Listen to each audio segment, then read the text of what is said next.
Hey everybody, it's Srini, the host of the Unmistakable Creative, and I'm here with my business partner Brian, and we are now kicking off a new series exclusively for YouTube where we're going to talk about the episodes of Unmistakable Creative from this week. We're going to share our takeaways, do a little bit of a recap, and as it evolves, we'll start to incorporate your questions, but we're really excited to share this with you. What's going on, man? Hey, just excited to cruise on over. He's finally living in San Diego near the beach now, so I'm jealous. But yeah, just I listened to the Jim Kwik interview on the way over here, so I'm excited to talk about it.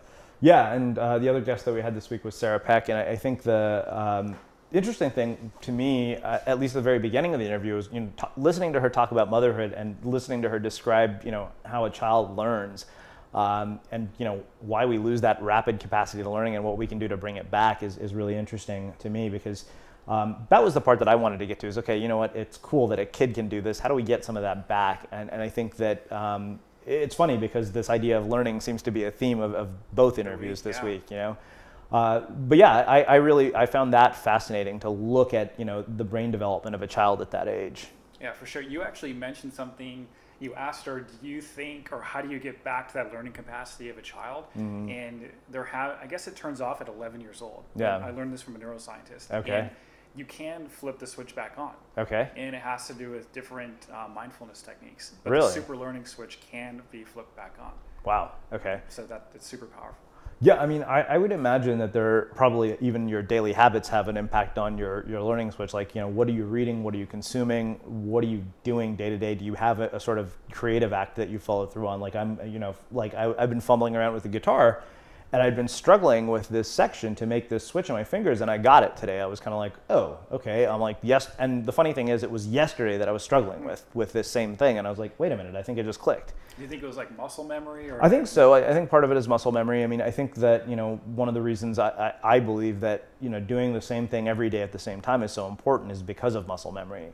You kind of create this anchor, and I think that's largely, I think what happens with children is because they don't have any pre-programmed anchors, like you teach them something once, it's like that. It sinks right in. Yeah. There's no conflicting information. Yeah, I mean, when Sarah was describing it, she's like, it's like he goes to sleep and, gets a download and reboots, as this new person, by the end of the day. Something that I enjoyed is you guys both, I mean, it's so candid of you to both say, yeah, our parents screw us up and, Well, I think that to me was one of those conversations that I'd really been wanting to have with somebody, because I think the natural tendency when you've had difficult parents, and who hasn't had difficult parents to some degree, like there's a long time in which you're kind of like, okay, all the things that are wrong with my life are because you were a bad parent in this way. And if you hadn't been, I would be completely well-adjusted and normal. Like I was talking to my friend Kay the other day. He had asked me about growing up, and I said, Kay, I'm like, you find me a person who will tell you, what, I was raised with these incredibly conscious parents who gave me the most perfect subconscious programming, and I walk around with a shit-eating grin on my face all the time, and I make a shitload of money. I'm like, you find me that person, I want to interview them. Because they don't exist. And everyone would just turn it off. Yeah, everyone like, to hell with this person. I've got nothing to say. Yeah, exactly. No, but it really, you move from a place of blame to responsibility when you say, okay, you know what, parents screw their kids up. And even, Don Miguel Ruiz talks about this in the Four Agreements. He says, that you can't blame them because they're just passing on their own programming to you. Right. And I thought it was interesting that Sarah put her therapy sessions, and it was almost like, oh yeah, I'm going to yoga. Like that was her attitude about it. Yeah. And it's such a healthy behavior. Yeah, it really should be. I mean, I was really happy that she approached it that way. I think that it was super smart. I think the other thing that I loved was when she talked about her gratitude practice, and she kind of looked at it, the scientific side of this. And I made just a subtle shift to the way I did my gratitude practice that I found has been really transformative. Like, the 5-minute journal, they recommend that you put it on your nightstand. And it's literally the first thing that you do when you wake up in the morning. And so that's what I've been doing every day for the last probably 15 days or so. I literally put my feet on the ground as I roll out of bed, and I pick up this journal and I write the things I'm grateful for. And it's such a sort of strange energetic shift. Like you literally start the day with that as your sort of tone for the day. I struggle with that because sometimes I'll read my gratitude list and I'm like, I don't care. Maybe it's because I'm not as much of a morning person or something, but like I typically, me throughout the day, I'm always like motivated and just excited. But in the morning, I wake up and I'm like, who am I? Like, what is going on? Why don't I want to do anything right now? I look at gratitude. I don't care. So, yeah, I was just maybe I just need to do it differently, or Yeah, I mean, I think it's a matter of finding what works for you. yeah, maybe it's after I have some coffee or something. Yeah, it really, and that's the other thing I think is really important is figuring out what works for you. You know, like when we do interviews, one of the things that I always say is take what works for you, discard what doesn't. You know, like if you don't do that, then you can't take somebody's formula for success or for happiness or whatever it is and say, okay, if I do exactly what they did, I'm going to get the exact same results. That's a good point. And sometimes you're on the risk of being very robotic. So, for example, if you just try everybody's processes, you go through life and you'll forget who you are or whatever. But one of the things that I have done with gratitude is I've tried to put myself in situations where I naturally become grateful. So I have a great conversation with a relative or go surfing, and you know that just has these massive impacts on my life that last more than just a day. Yeah. So when we have these amazing like sunset surfs together and we're just sitting there, you know, we do a gratitude practice almost every sunset when we're surfing. Yeah, that's true. Incredible. And those huge gratitude moments seem to do more for me than if I just like journal gratitude. Yeah. Something my wife, you know, shared with me originally, and she was like, "What if you just created gratitude, like something, do an activity or make a connection or something that just naturally brings that up." Yeah. So, like for example, I woke up early and I saw the sunrise, and where I live, the sunrise was just incredible, and there's this mist coming in, and that stimulated so much gratitude and just excitement about life, where maybe pencil and paper doesn't. So, you know, the other part that I thought was fascinating was talking about sort of money stories through siblings, right? Where she said, you know, her older sister thinks of her family as the poorest. Now, you've kind of had a very similar sort of, you know, situation in terms of watching, you know, parents evolve financially in terms of money stories. And you know, I'm curious, like, what your takeaway was from her money story. I thought it was really interesting, and I was naturally kind of placing I'm one of 5 kids, so I was naturally going like, okay, yeah, we do have different money stories because my parents were starting a business as I was just, my mom and my stepdad, as I was maybe in just an elementary school, getting into middle school, and if you asked me in middle school if I ever wanted to be an entrepreneur or start a business, I would have said no way. Because I saw the effort that it took, and I was like, this isn't worth it. Like every day we'd have what's called a dinner call, where we'd be having a family dinner, and we were one of those families, and the phone would ring, and it'd be a business call, and then by the time high school hit, I'd started my first business at 17 years old because I saw the rewards of that hard work, and yeah, my youngest sister has a very probably different feeling about money. Than my oldest sister, because there was a different financial situation. But yeah, I was definitely identifying with that. Yeah. I'm trying to think of what else that was in there. Oh, the systems design that she talked about in terms of scaling a startup. That stuff was really fascinating. I mean, looking at connection points and communication and applying that to your life. I mean, I think that the thing that I've really become incredibly hyper aware of, I think, just by the nature of the work that I do, because we're producing podcasts, we're producing videos, we're doing everything, is that systems can be applied to just about every area of your life, and it really, in my mind, the value in designing systems like the ones that she talked about, whether they're personal or professional, is it reduces, you know, sort of your cognitive load, so that you're able to use your brain capacity for things that are of the highest value. Well, the way that I took it was less, so you're thinking about it from a personal performance standpoint. I thought about it more from like an organizational standpoint, because I've been in so many environments. Like I've worked in huge companies, Fortune 500s, Fortune 100s. I've been in small startups, like micro startups.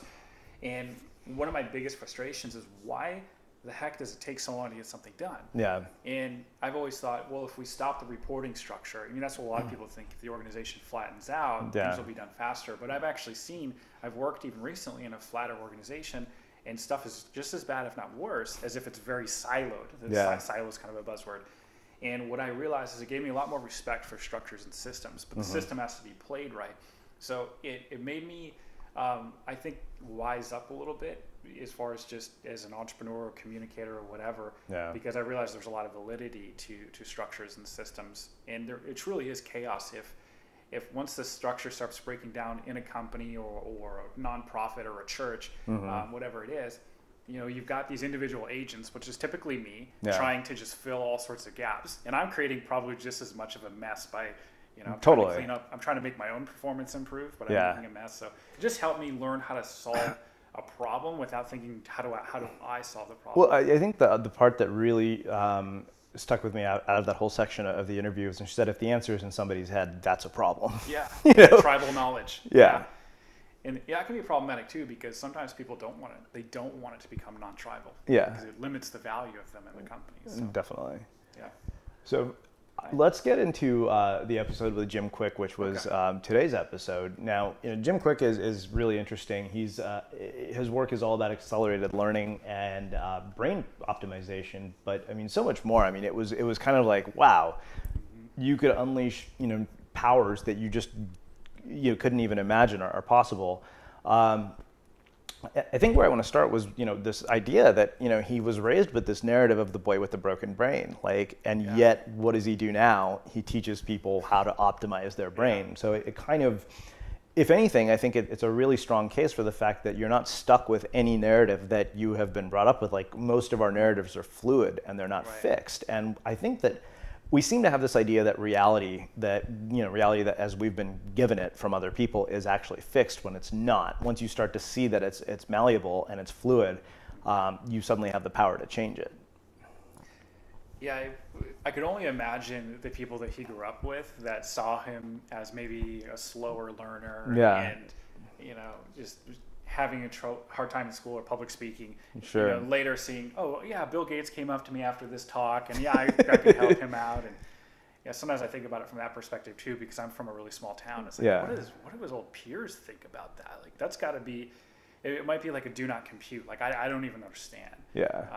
But I think it's really powerful. I think how we grow up, the identity, it is important to question it. And thankfully, he had that mentor, which, what a powerful story that was. How crazy is that? He just ran into that guy and he's life-changing. Like, one conversation. I think to me that was really kind of a, the importance of also being willing to listen, right? Like, to say, okay, like, in that moment, he could have had a big ego about it and just argued. And that, in my mind, really reinforces this notion. What he basically said, you shouldn't argue for your limitations. Because you get to keep them. Yeah. Any limitation you argue for, you get to keep. And it really, it's funny because Sarah Peck echoed something very similar. She said, everybody is operating under a less than perfect set of circumstances. And, you can take the circumstances that you have and you can say, okay, I can't do this, this, and that because of the circumstances. Or you can say, you know what, these are the circumstances, they are what they are, but I'm going to go and do what I want to do despite the circumstances. Yeah. So what was... for you, like, what was the narrative? Like, I have one, but what was if you had the thing as a child that you feel like you really changed, or it was a narrative that was self-defeating, like, what would it, just out of curiosity, we've never talked about this. Oh, like, I mean, I think it's just strangely, I mean, it's a narrative that I still have to work on. I don't think that, you don't, one is realizing the narrative takes a long time, but I think mine was, I'm not good enough. Which if you look at, so the thing is that when you have that as a narrative, what's interesting is no amount of achievement or accomplishment is going to actually feel fulfilling, because that's the internal narrative. It's like, oh, you got to write books, you're still not good enough. Like, it's not bestseller status or something like that. So if that's your narrative, like, that impacts every area of your life. Like, you don't recognize your own value. Like, you question your own value in the world when that's your narrative, and that tends to fuel comparison. So that to me was one of the things. I mean, it's something that I've had to work on, and I think I'm finally kind of realizing, oh wow, that's bullshit. Yeah, like, for sure. Yeah. Wow. For me, I think I had kind of this underdog story for a very long time, which influenced a lot of my behavior, and it made me take a lot of BS in my adult life that I probably shouldn't have, because I was always wanting a comeback story. Yeah. And when you're looking for a comeback story, you'll find a lot of problems, even if it's just non-conscious. Yeah. I was one of those people, like, I don't think anyone would imagine it now, but like, I know what it's like to be like the last person called, like, in a freaking game of football or something like that, or last person picked on a team. That's why we do board sports, man. So, yeah, right. It's actually one of the reasons I love skateboarding. Because I first started learning about playground politics like that too, because I wasn't the worst person. So anyway, skateboarding and surfing is much better for that. Totally. But yeah, it's amazing that he was able to shift it. It was actually, I found the interview to be inspirational, empowering, and also a bit intimidating, because I consider myself a pretty fast learner. I read a lot of books, and and this guy, so I'm just he had a brain problem, and it was almost like he's like Neo in the Matrix. Like he just wants to download something new and he just can do it based on everything he's learned. But I think the cool thing is that what he said, I really appreciated. He said, like I can get on stage and I can reflect, repeat back 100 names by memory or a set of numbers. And he said, and I don't do this to impress you, but to show you that this is actually possible for you as well. Which to me that was really cool. I think the idea that you could see that, hey, wait a minute, this kind of capacity is accessible to all of us. And I think the other thing that I liked is he gave some very practical examples of how to apply these things to your life. The very simple example of reading with a pointer. I do that. Like I've done that, and even I was more conscious of the fact that I'm doing it once he told me. So every morning when I'm reading, I usually have a pen that I'm following the page down, and you can read much faster by doing that. You don't follow the line, or you don't follow horizontally? No. Vertical. Yeah. Okay. Because I would do it horizontally and it drove me nuts. Yeah, I mean, so Tim Ferriss has talked about this. Apparently, if you do it, because apparently it has something to do with your field of vision. Like you can actually see everything. Oh, it's the peripheries. Yeah. Okay. So that's one thing. I really did appreciate what he was, when he talked about distraction. Obviously, this is a subject that I'm incredibly obsessed with, despite the fact that my productivity pulse on rescue time today was apparently 53%. I was like, that's not good. That's like below average. So what does that mean for someone who doesn't know? Oh, so what that means for those of you who don't know, if your productivity pulse on rescue time is 53%, it means you did jack shit all day. Like literally, you spent way too much time on Facebook. You did 3 interviews. That's true. You know what? Part of it is my rescue time is set up to. I think it categorizes Skype as distracting, which is probably why it showed up that way. Okay. But in general, I was kind of like, that's not very good. That means I spent too much time on email and social media. But I think the thing that and I'm a big believer in this. I think the first hour of your day is one of the most critically important parts. And he talked about the fact that you're in this theta brainwave state, like your brain is incredibly receptive. I mean, this is why I try to make sure that first hour I'm doing something like reading or writing. And you said if you get on Instagram first thing in the morning, you're like literally training your brain to be more and more distracted. And I've said it over and over again. I said, I don't think we have time management issues. We have attention management issues. And that if people could figure out how to manage their attention, managing their time would actually take care of itself. So I do something that's kind of in between. Yeah. I try to learn first thing in the morning. Yeah. So I kind of split it down the middle. This might be a bad idea. I might change it tomorrow morning. But I watch training first thing in the morning. So I still get to look at my phone, but I'm watching like inspirational or educational type of materials. Yeah. So that it's a very impressionable time of my day. And I noticed that if I do the training, like if I hop on Instagram, because I still do it every now and then. Like let's say I made a post, everyone has to go look at their likes or something. Yeah. And I noticed there's a huge gap in my happiness throughout the day and how distracted I am, how much more tempted I am to go on social media if I start my day like that. Yep, absolutely. And if I start with training, I wake up and my day's pretty powerful. Yeah, I mean, I have a pretty rigid routine that I follow, but yeah, I mean, I think that a lot of what he talked about is very indicative of how do you stay smart in the modern world. Like I'm very convinced that if you want to become smarter, make that first hour of your day really deliberate. Like I think learning is a good way to do it. Whether it's reading, meditating, I think that time needs to be contemplative and quiet. But I mean, really just an amazing interview overall. Like, I mean, it was pretty mind blowing. For someone who had a brain disability, I mean, that guy just blew me away. Yeah. And it was something that I did mention this to Srini earlier, and it just makes me think. It's almost like if somebody, we've probably all seen this, where they were overweight and they became super fit, or underweight and became build muscle or whatever. Well, I've never ran into somebody that I thought like they're not that bright, and then they're just sharp, just incredibly intelligent, and read, a book a day type of a thing, and coaching Bill Gates and SpaceX and Peter Diamandis' company. That's just, it's inspiring, and it makes me think, I struggled with school a little bit for a variety of reasons, and it's super inspiring just to think that he said your intelligence isn't like a shoe size. It's not right. fixed. It's not fixed. Yeah. In our culture, I'd love to see why that is, but I think I know the plasticity of the brain. But what I was always taught, I think maybe you were too, is that you just have a stamp. You're smart, and how smart you are is on a stamp. It's on your forehead. It's on your GPA, whatever. Totally. And it's cool to see that that doesn't exist. Yeah, for sure. I mean, I think the real takeaway from all of this is that, you know, reality and your whole life experience is actually fluid. It's not static. It's not something that you don't have the power to change. And I think in a lot of ways it begins with the smallest change. You know, I think I said this about habits. I said, you know, the real power in developing a new habit is not the habit itself, but it's the belief that you are capable of changing your behavior, because that to me is the ultimate superpower. Right. So absolutely. Yeah. Well, I think that makes a perfect place to wrap this up. Yeah. Anyways, this is the first episode, so tell us what you guys think. You know, if you've enjoyed it, we're gonna keep doing these. We'll do one a week, and we'll be recapping the episodes, and you know, we'd love to hear from you and hear your thoughts on everything that you've just heard.